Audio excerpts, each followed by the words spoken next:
yang paling membedakan ilmu geografi dengan ilmu lainnya adalah geografi menggunakan sudut pandang keruangan. Salah satu hal yang menjadi faktor penting bagi ilmu geografi adalah lokasi atau tempat suatu fenomena. Bagian permukaan bumi yang bisa dibedakan oleh karakteristik-karakteristik tertentu dari bagian permukaan bumi lainnya disebut wilayah. Apakah kamarmu dapat disebut sebagai wilayah? Wilayah adalah bagian permukaan bumi yang bisa dibedakan oleh karakteristik-karakteristik tertentu dari bagian permukaan bumi lainnya. Setiap wilayah memiliki ciri khasnya sendiri, sehingga dapat dibedakan dengan wilayah lainnya di permukaan bumi. Suatu wilayah dibedakan dengan wilayah lainnya berdasarkan aspek-aspek geografinya, yaitu aspek fisik dan aspek sosial. Contohnya yaitu wilayah gunung dan pantai yang dibedakan berdasarkan aspek fisik atau topologi. Sedangkan contoh dari wilayah industri dan wilayah pemukiman dibedakan berdasarkan aspek sosial. Menurut ahli geografi Richardson, batas-batas suatu wilayah dapat dibedakan dibagi menjadi 3, yaitu wilayah formal, fungsional, dan wilayah vernakuler. Yang pertama, wilayah formal. Wilayah formal adalah wilayah yang memiliki karakteristik yang khas dan homogen. Karakteristik yang pertama adalah karakteristik fisik. Adanya kesamaan topografi, jenis batuan, iklim, dan vegetasi. Misalnya, wilayah pegunungan, karakteristiknya terdapat banyak gunung-gunung. Dan inilah yang mendominasi wilayah pegunungan menjadi wilayahnya homogen.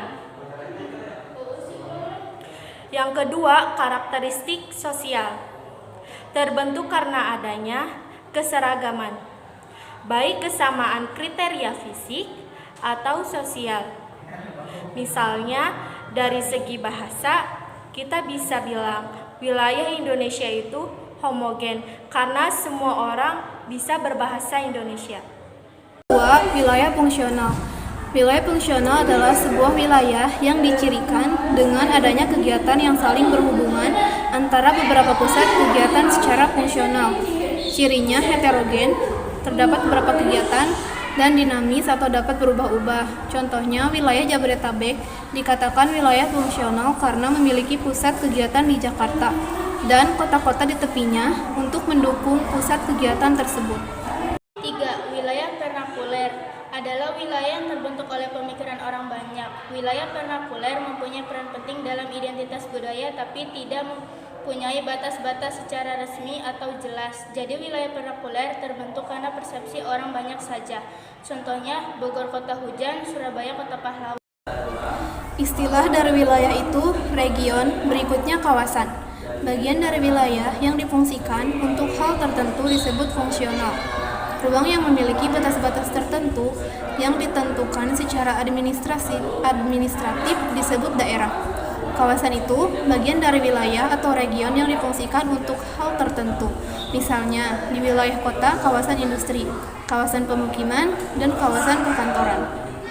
Nah, biasanya kalau kita lagi ngomongin wilayah, banyak istilah-istilah yang sebenarnya mirip dan seringkali keliru definisinya. Misalnya ruang, lokasi, wilayah, daerah, dan kawasan. Apa sih bedanya masing-masing? Apa semuanya termasuk ke dalam konsep wilayah? Nah, sebenarnya semua istilah tadi punya maknanya sendiri, walaupun mereka sama-sama merujuk pada sebuah tempat di permukaan bumi. Bedanya gini nih teman-teman, ruang atau istilahnya space itu bagian permukaan bumi yang bisa terdiri dari daratan dan perairan. Ruang itu istilah umum untuk suatu bagian di bumi yang belum ada klasifikasi apapun. Kalau lokasi atau location itu adalah posisi pada ruang pada permukaan bumi. Kalau kita ambil contoh kota Jakarta sebagai ruang di permukaan bumi, Monas itu salah satu lokasi di ruang tersebut, begitu juga Istana Presiden. Nah, wilayah yang selama ini kita bahas itu ruang permukaan bumi yang punya homogenitas atau persamaan baik bersifat formal atau fungsional. Istilah lain dari wilayah itu region. Apa yang dimaksud dengan tata ruang? Tata ruang adalah wujud struktur ruang dan pola ruang disusun secara nasional, regional, dan lokal. Secara nasional disebut rencana tata ruang wilayah nasional yang dijabarkan ke dalam rencana tata ruang wilayah provinsi dan rencana tata ruang wilayah RT RW. Tersebut juga dijabarkan ke dalam rencana tata ruang wilayah kota RT RWK. Apakah perlu dilakukan penataan ruang? Sangat perlu. Karena itu diperlukan penataan ruang untuk menjamin kualitas ruang wilayah supaya terjaga keberlanjutan demi peningkatan kesejahteraan masyarakat dan mewujudkan bangsa yang berkeadilan sosial. 4 cara mewujudkan penataan ruang yang berkualitas, yaitu 1. Harus mampu melindungi keamanan individu. 2. Harus mampu memberikan kenyamanan untuk masyarakat, terutama dalam kegiatan yang mengandung nilai-nilai sosial dan budaya. Yang ketiga, harus mampu menjamin proses produksi dan distribusi agar berjalan efektif. Yang keempat, harus mampu mewujudkan kualitas lingkungan di sini yang berkelanjutan, misalnya penanaman pohon mangrove untuk menjaga ekosistem di pesisir pantai.